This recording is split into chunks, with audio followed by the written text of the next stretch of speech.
Olá, somos da turma de Medicina Veterinária pela disciplina de Imunologia.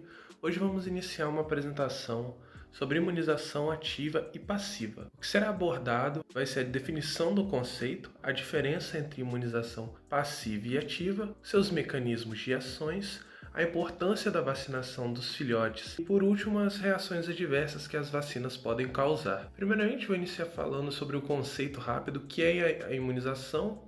A imunização é um processo que torna um ser vivo protegido contra doenças e existe dois tipos de imunização, sendo ela ativa ou passiva, que será abordado nos demais slides. Diferentemente da imunização passiva, que é feita por via intramamária ou intraplacentária, a imunização ativa depende exclusivamente da exposição.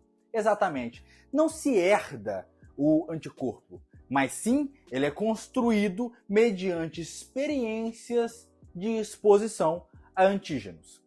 A primeira forma de acontecer isso é o organismo, o hospedeiro, ter uma exposição a um antígeno e o próprio corpo dele se adaptar e criar anticorpos para combatê-lo. Essa é a forma natural.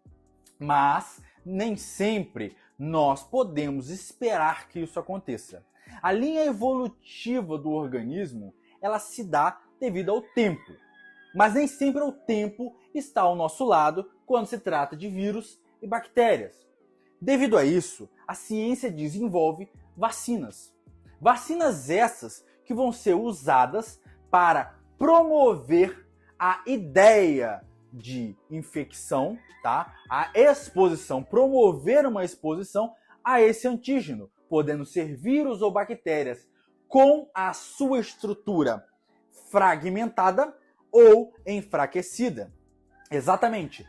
A vacina nada mais é do que a exposição antecipada ao organismo, ao sistema imunológico do hospedeiro, para gerar células de memória que vão combater possíveis reinfecções naquele hospedeiro.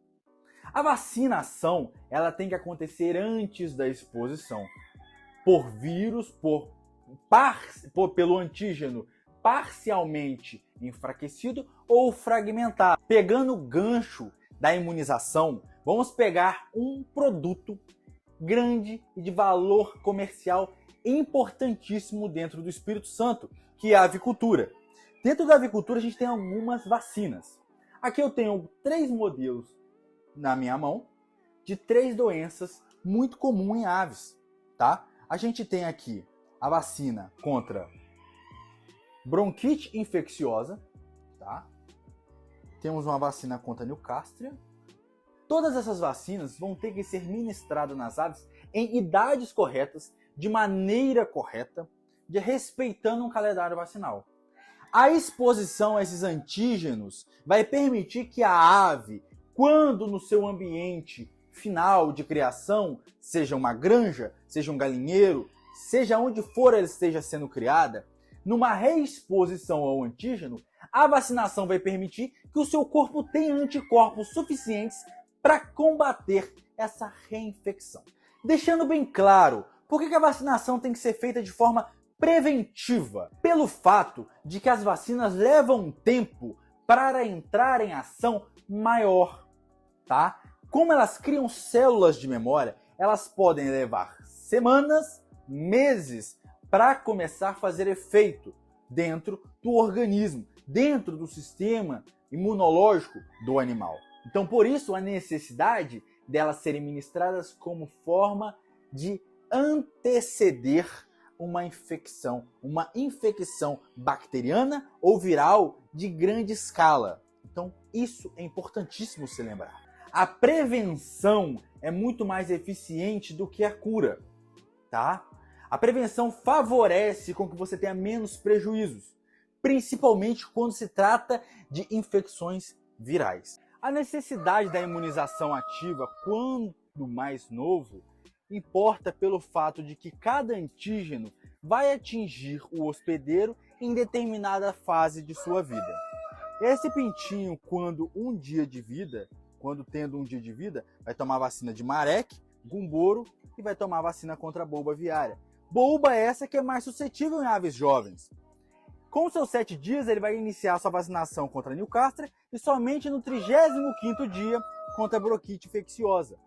Como a vacina ela leva um período de ativação maior, podendo ser semanas ou meses, até o corpo, os anticorpos serem criados e criarem células de memória, a importância de você começar esse trabalho quanto mais novo em aves, em animais filhotes, maior é o seu êxito quando ocorrer uma possível reexposição a esse antígeno.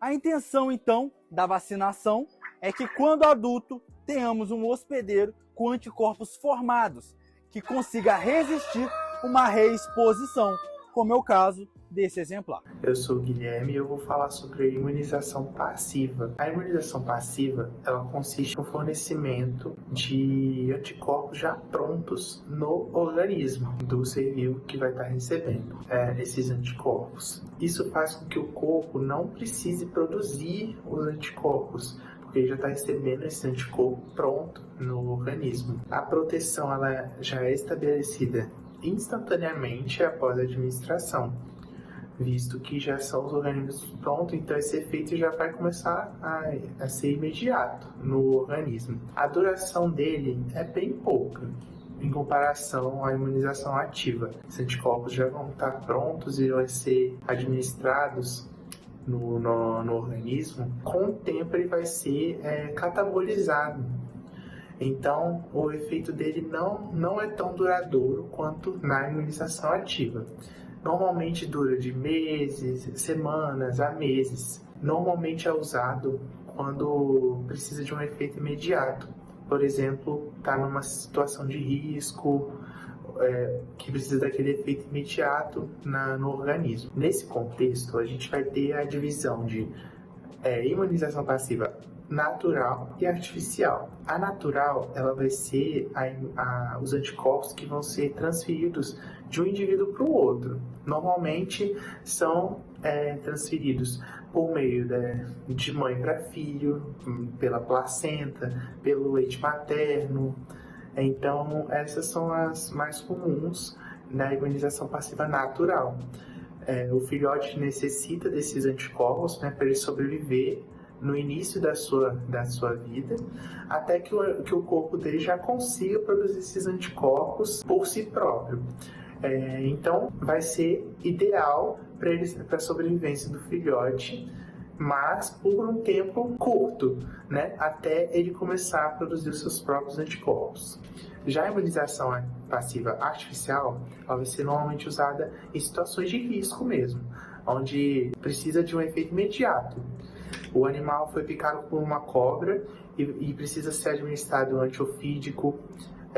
Aí vai ser administrado e já vai combater logo, mas não vai ter uma produção de memória imunológica. O organismo vai combater, os anticorpos vão combater o que é necessário, porém não vai produzir uma resposta imunológica. Ou seja, quando uma vaca ou qualquer outro animal for picado por uma cobra novamente, vai ter que ser feito novamente essa administração do antiofídico. E é uma estratégia bem eficaz quando é necessário nessas situações de risco. Porém, para longo prazo, não ajuda muito, só a curto prazo. Hoje sabemos a importância dos animais domésticos na vida humana. Dessa forma, um exemplo importante de imunização é a vacinação dos filhotes. Tudo começa com a imunização passiva, em que o filhote recebe anticorpos da mãe através da placenta e da amamentação, que protege o animal nas primeiras semanas de vida. Esses anticorpos vão caindo entre a 6ª e a 16ª semana. Essa é a chamada janela de suscetibilidade. Nesta fase, o filhote não está totalmente protegido, mas também ainda pode não responder bem às vacinas. Por isso, aplicamos várias doses de vacinas de 2 a 4 semanas, para garantir que ele desenvolva defesa própria e duradoura. Nesse slide, vou expor uma tabela comparativa e simplificada, diferenciando imunização ativa e passiva. Na imunização ativa, as fontes de defesa são organismos próprios. O tempo de reação é lento, a duração é longa, apresenta apresentam memórias imunológicas e os exemplos são as vacinas. Já na imunização passiva, a fonte de defesas são anticorpos já prontos. O tempo de ação é imediato em poucas horas. Sua duração é curta, durando apenas semanas ou poucos meses. Eles não apresentam memória imunológica e os principais exemplos são os soros e o leite materno. Agora eu vou falar um pouco sobre as reações adversas das imunizações. As reações adversas da imunização ativa podem ser reações locais, como dor, inchaço, vermelhidão no local da aplicação, geralmente leves e autolimitadas. Reações sistêmicas leves apresentam febre baixa, falta de apetite, reações alérgicas como inchaço, urticárias e coceira pelo corpo. Também existem as reações incomuns, como o surgimento de sarcomas no local da aplicação. Ainda por fim, existem reações raras, como por exemplo a anafilaxia ou choque anafilático, que são mais graves e também de cunho alérgico. Agora eu vou dizer algumas possíveis reações da imunização passiva. São elas: reações rápidas, que apresentam dor ou vermelhidão no local da aplicação. Pode ocorrer também a doença do soro, com febre, dor nas articulações, aumento de gânglios. Isso ocorre depois de utilizar soro feito de outra espécie. Por último, a anafilaxia, uma reação alérgica grave que precisa ser avaliada de imediato. Para finalizar, vou destacar os principais pontos que se deve guardar. A imunização ativa funciona de forma mais lenta, mas garante uma proteção mais duradoura, pois cria memórias no sistema imunológico e evita doenças. Já a imunização passiva, a proteção acontece de forma imediata, mas dura pouco tempo. Elas são essenciais para usos emergenciais. Deste modo, entender os tipos de imunização é essencial para garantir a saúde dos animais e das pessoas. Obrigado.